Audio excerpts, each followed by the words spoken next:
은혜로운 찬양 감사를 드립니다. 예배 오신 여러분, 우리 주님께서 축복하시고 여러분의 기도를 응답해 주시기를 바랍니다.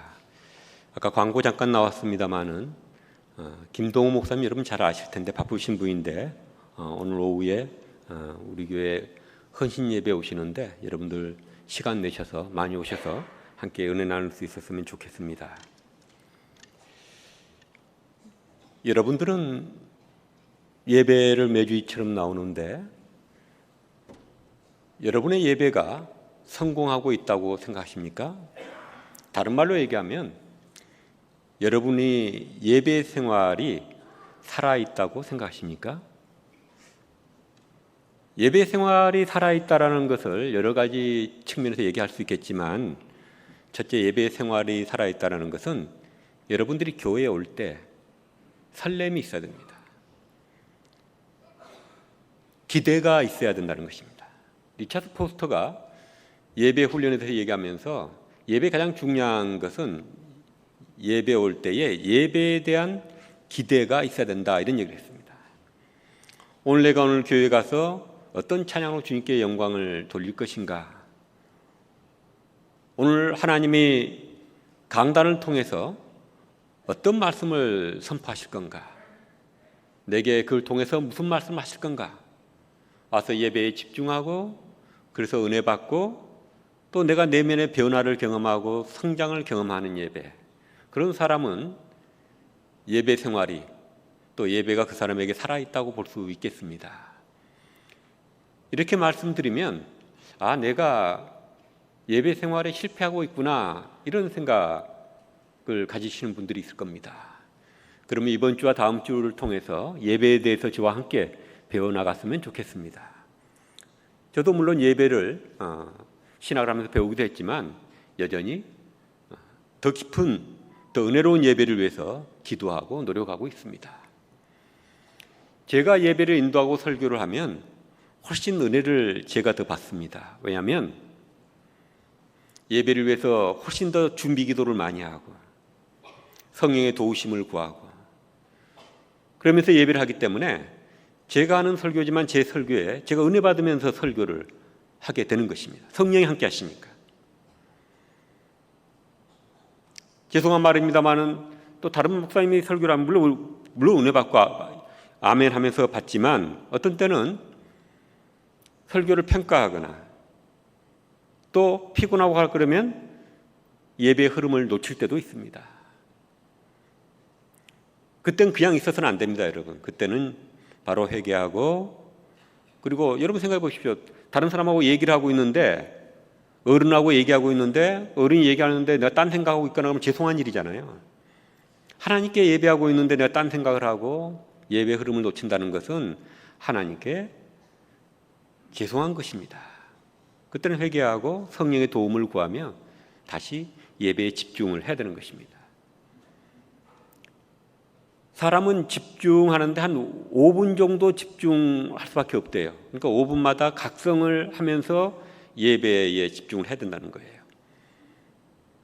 아이들은 보통 40분, 45분을 가장 적정한 그 강의 시간이라고 연구 결과를 보면 나타납니다. 성인들은 50분. 그래서 대학의 강의는 50분 1시간이고 초등학생들은 45분 수업을 하죠. 성인은 50분이라 그러지만 그 50분도 여러 번 각성을 안 하면 집중하기가 쉽지 않는 것입니다. 그러니까 우리 목사들은 예배를 인도하기 때문에 늘 기도하고 예를 쓰죠. 왜냐하면 여러분이 졸면 여러분 책임도 있지만 제 책임도 있기 때문에 그렇습니다. 그래서 예배를 성공해야 되는데 왜 우리가 예배를 성공해야 됩니까? 예배는 하나님과 교제하는 거예요. 하나님과 교제함으로써 우리가 필요한 것을 채우게 되는 것입니다. 우리 인간은 하나님의 형상을 닮은 영적인 존재죠. 하나님이 창조할 때 여러 생물과 식물들을 창조하지만 사람만 하나님의 형상에 닮게 창조하셨습니다. 하나님은 시공간을 초월해 있기 때문에 형상이 없죠. 그래서 성서의 종교는 신상 없는 종교입니다. 많은 종교들이 신상을 가지고 있지만 성경은 하나님은 초월적인 존재니까 신상으로 보이는 것을 표현하지 말라, 하나님을 제한시키지 말라, 이렇게 얘기하고 있습니다. 그런 하나님을 닮았다는 것은 우리 인간도 하나님처럼 영적인 존재여서 하나님과 교제할 수 있는 존재라는 것입니다. 그래서 인간은 가르쳐주지 않아도 고대로부터 지금까지 저 아마존 정글로부터 1세기에 이르기까지 사람들이 신앙행위, 종교행위를 하는 것입니다. 왜 그럴까요? 우리가 육체가 있으니까 식욕을 느끼죠. 그리고 우리가 먹지 않으면 죽습니다. 우리가 이성을 가지고 있는 정신적인 존재이기 때문에 우리는 지적인 욕구를 가지고 있습니다. 그래서 뭘 이해를 하려고 들고 이해를 못하면 불안해하죠. 뭘 알고 싶어하고 교육을 받고 공부를 합니다. 그래야 그 욕구를 채워줘야 우리는 지적으로 성장을 해서 사람 구실을 합니다. 우리 영적인 존재이기 때문에 영적인 욕구가 있는 거예요.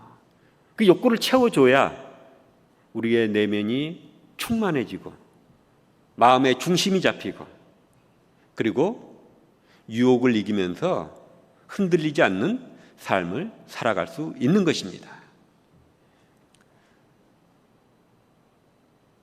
그런데 하나님과 교제인 예배가 식어버리면 그러면 진정한 교류가 이루어지지 않아서 하나님의 진리와 하나님의 은혜가 내 안에 충만하지 않게 되는 것입니다. 남녀 관계도 친구 관계도 교제가 끊기면 관계가 끊기죠. 예전엔 군대 생활을 한 3년 했습니다. 요즘은 1년 남짓 하고 있습니다만은 3년이나 하고 가면은 휴가도 자주 안 오고 하니까 남자친구가 군대 가면 여자친구가 남자를 버리고 다른 남자를 하기로 간다 그래서 그것을 여자가 거꾸로 고무신 신었다 이렇게 표현합니다. 옛날에 고무신 신던 시절에는 고무신을 신고 마루에 올라갈 때 고무신이 방을 향하게 벗어놓죠. 근데 임자가 있는 여인이 바람이 나서 방에서 외간 남자가 있다가 들키면 놀래가지고 뛰쳐나와서 고무신을 돌려놓고 신고 가야 되는데 거꾸로 신고 도망간다는 거죠. 그래서 고무신을 거꾸로 신었다라는 것은 바람나서 도망갔다 그 뜻이라는 것입니다. 유래가 그렇답니다. 요즘은 그 말 잘 쓰지 않습니다만은 옛날에는 이 군대 기간이 길기 때문에 오래 교제가 끊기면 헤어지게 되는 거예요. 그 여성만 나무랄 일이 아니죠. 교제가 끊기니까 관계가 끊기는 것입니다. 여러분의 예배가 살아있지 못하고 그런 시간이 오래 가면 하나님과 교제가 끊겨서 여러분과 하나님 관계가 끊겨버리는 것입니다. 그래서 예배에 성공해야 되는 것입니다. 그래서 하나님은 이 예배를 청해요. 지금 앞에 민수기에서 보면 여러분들이 모세오경을 보면 출애굽기부터 읽어나가면 이집트에 종살이하는 이스라엘 사람들을 모세가 이끌고 나오죠. 출애굽기 19장에 보면 시나이 반도, 지금 시나이 반도, 우리 성경에 시내라고 돼 있죠. 시내 광야. 이 시내 산에 이르러서 하나님과 계약을 맺습니다. 하나님은 이스라엘의 하나님이 되고 이스라엘은 하나님의 백성이 됐죠. 그래서 하나님 백성답게 사는 길을 가르쳐 준 것이 십계명이고 그리고 하나님 백성답게 또 예배하고 살라고 그 20장부터 보면 성막을 짓고 예배할 장소를 짓고 그 다음엔 예배를 어떻게 해야 되는지 쭉 설명하는 내용들이 레위기를 지나서 지금 민수기까지 나와서도 하나님께 예배하고 헌물을 바치라고 되어 있습니다. 여러분에게 물어보십시다. 하나님의 예배가 필요하신 분일까요? 우리의 예배가 필요하신 분일까요? 하나님은 완전하신 분입니다. 자기 스스로 충족한 분이십니다. 그래서 어떤 뭣도 필요하지 않는 분이세요.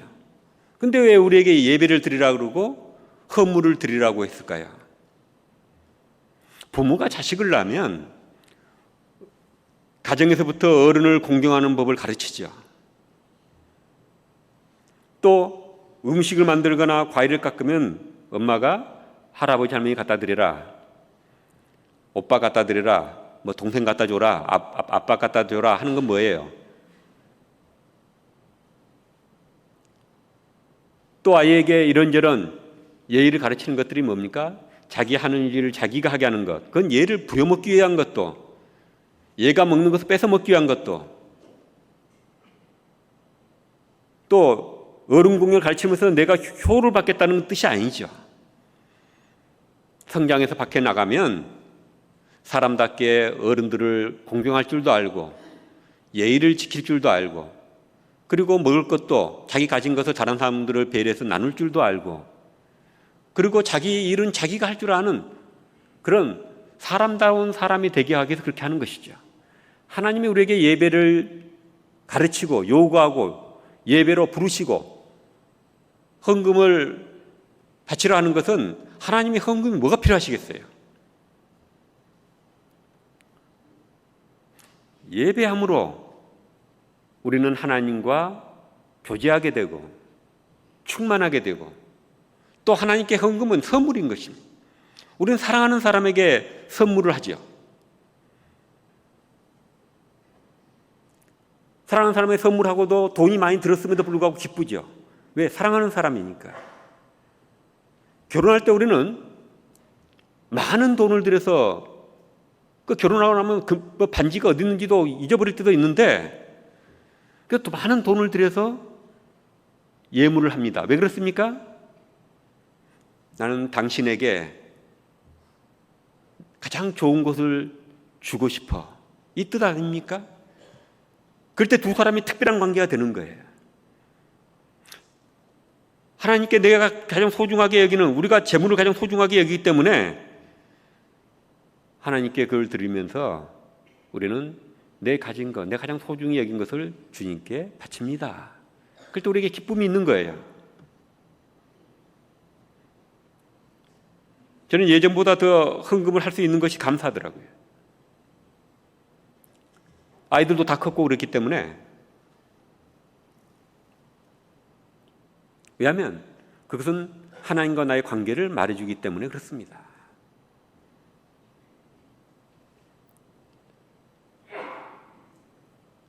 하나님은 지금 오늘 본문을 통해서 예배하라고 하죠.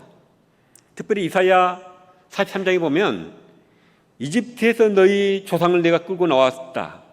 끌고 나와서 한 게 뭐예요? 아까 출애굽기부터 들고 나와서는 예배하면서 나와 관계를 맺고 내가 주려고 하는 복을 받아라, 내가 주려고 하는 은혜를 받아라, 이겁니다. 지금 바벨론 포로 잡혀온 사람들에게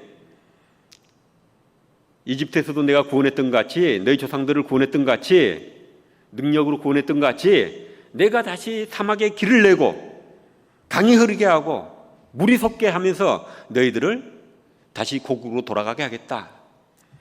옛일을 잊어버려라. 바벨론이 쳐들어와서 예루살렘 도성의 성문을 깨뜨리고 성전도 깨뜨리고 했던 그 아픈 추억들, 너희들이 범죄의 심판을 받은 거지만 하나님이 능력이 없다고, 바벨론 신보다 능력이 없어 우리가 지게 하는구나 라고 너희들이 생각했던 것들 다 잊어버려라. 너희들이 심판을 다 받고 고역을 다 대가를 치렀으니 이제는 해방시켜서 다시 너희를 데려가겠다. 내가 내 백성을 만드는 이유는 뭐냐? 찬양하기 위한 것이다. 우리에게 어떤 예배의 의무를 주는 것이 아니라 예배를 통해서 내가 너희들에게 주려고 하는 충만한 축복을 받아라, 이 얘기입니다.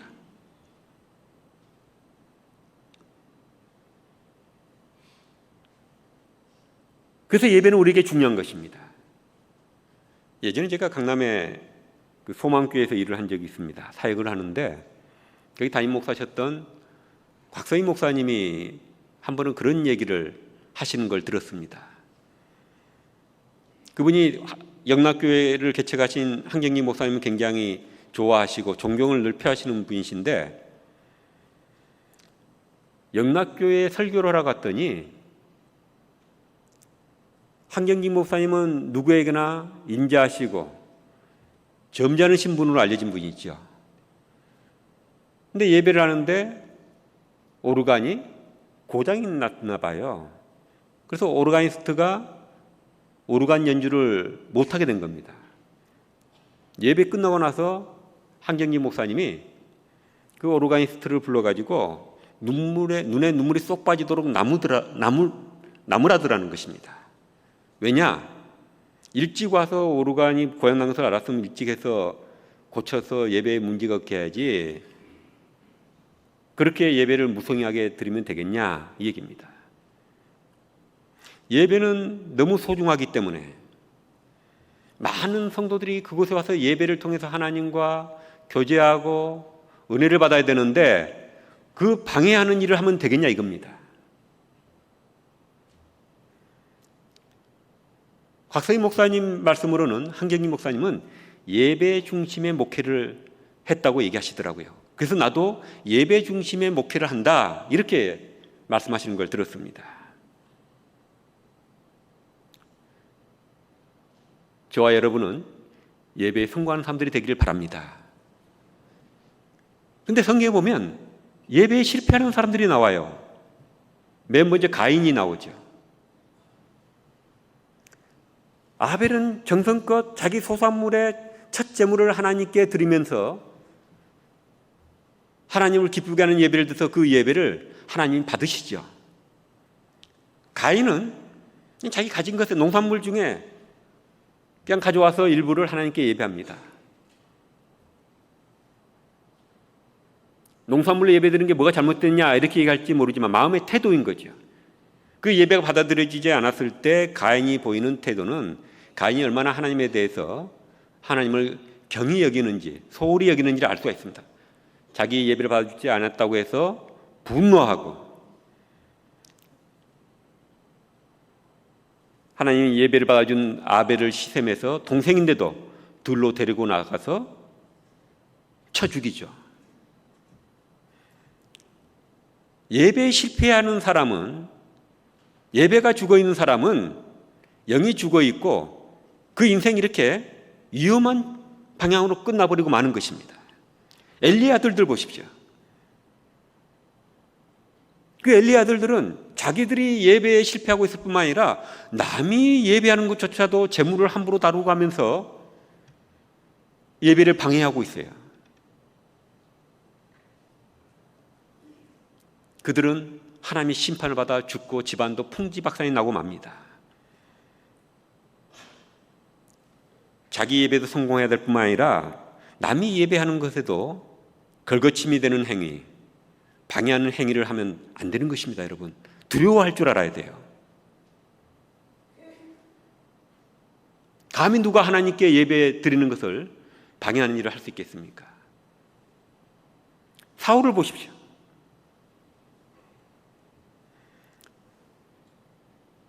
제사장이 예배하게 돼 있는데 사무엘이 늦어지니까 자기가 그냥 예배를 그냥 해버리는 거예요.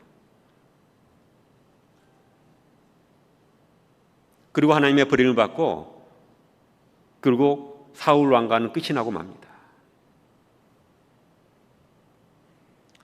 솔로몬을 보세요.